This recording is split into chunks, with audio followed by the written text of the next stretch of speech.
ایک ایسی دنیا میں جہاں مصنوعی ذہانت اے آئی کی سب سے جدید شکل بنانے کی دوڑ اپنے عروج پر تھی، یہ تصور عام تھا کہ صرف چند بڑی ٹیکنالوجی کمپنیاں ہی اس میدان میں کامیاب ہو سکتی ہیں، چاہے یہ اوپن اے آئی ہو، گوگل ہو اور مائیکروسافٹ جیسی ٹیکنالوجی کی جائنٹ کمپنیاں ہوں جو اس دور میں سب سے آگے تھیں۔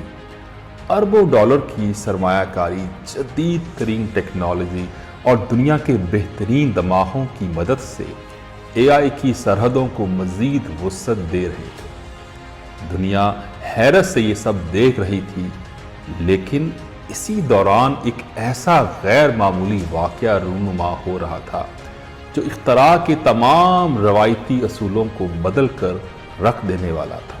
یہ کہانی تھی ہمت، تخلیقیت اور غیر متزلزل عزم کی، جو اختراع کے اصولوں کو نئے سرے سے لکھنے والی تھی۔ یہ کہانی ہے ڈیپ سیک کی، ایک ایسی انقلابی پیش رفت کہ جو سلیکان ویلی کی چمکتی دمکتی لیبارٹریوں میں نہیں بلکہ ایک غیر متوقع جگہ پر جنم لے رہی تھی۔ چائنا، ایک ایسا ملک جو سخت پابندیوں اور تجارتی رکاوٹوں کا شکار تھا، جسے عالمی سطح پر اے آئی کی دوڑ میں ایک تماشائی سمجھا جا رہا تھا۔ ایک وزرری لیانگ ونیفینگ نے ان تمام حد بندیوں کو رد کر دیا۔ وہ جانتا تھا کہ اصل طاقت سادگی، تخلیقی سوچ اور ایک مضبوط عزم میں پوشیدہ ہے۔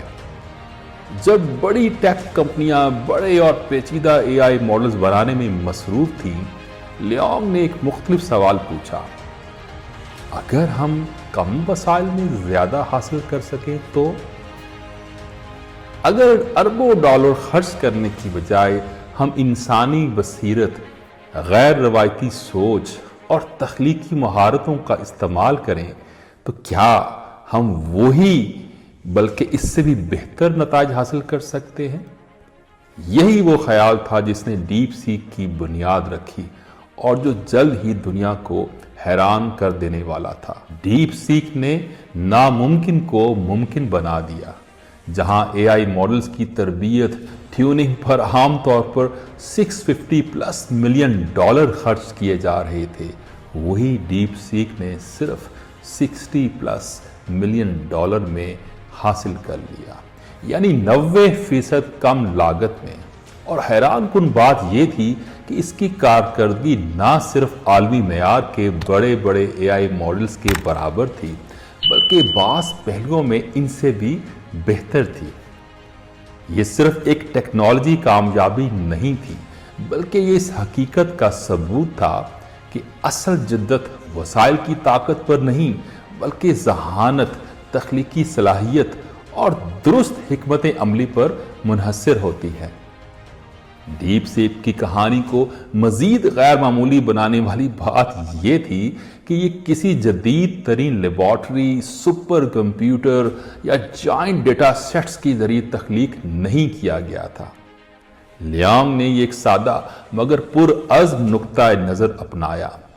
اس کے پاس وہ سہولیات بھی نہیں تھیں جو بڑی بڑی کمپنیوں کے پاس ہوتی ہیں، مگر اس کے پاس عام فہم یعنی کہ کامن سینس اور اختراعی سوچ تھی۔ اس نے پیچیدگی کی بجائے سادگی پر توجہ دی۔ اس نے اے آئی ماڈلز میں غیر ضروری پیچیدگیاں ختم کر کے بنیادی مسائل پر فوکس کیا اور ایک ایسا ماڈل تخلیق کیا جو نہ صرف طاقتور بلکہ بے حد مؤثر تھا۔ جب ڈیپ سیک دنیا کے سامنے آیا تو سب حیران رہ گئے۔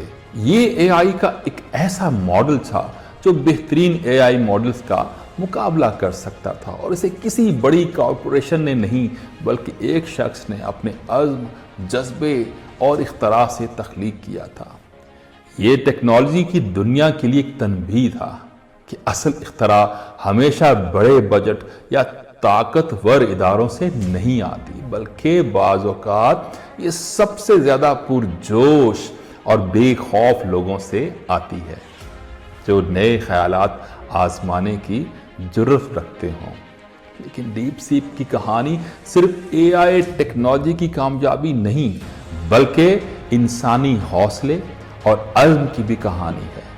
لیونگ کے پاس وسائل کی کمی، عالمی پابندیاں اور بڑی بڑی کمپنیوں کا غلبہ جیسی بے شمار رکاوٹیں تھیں، لیکن اس نے ہار نہیں مانی۔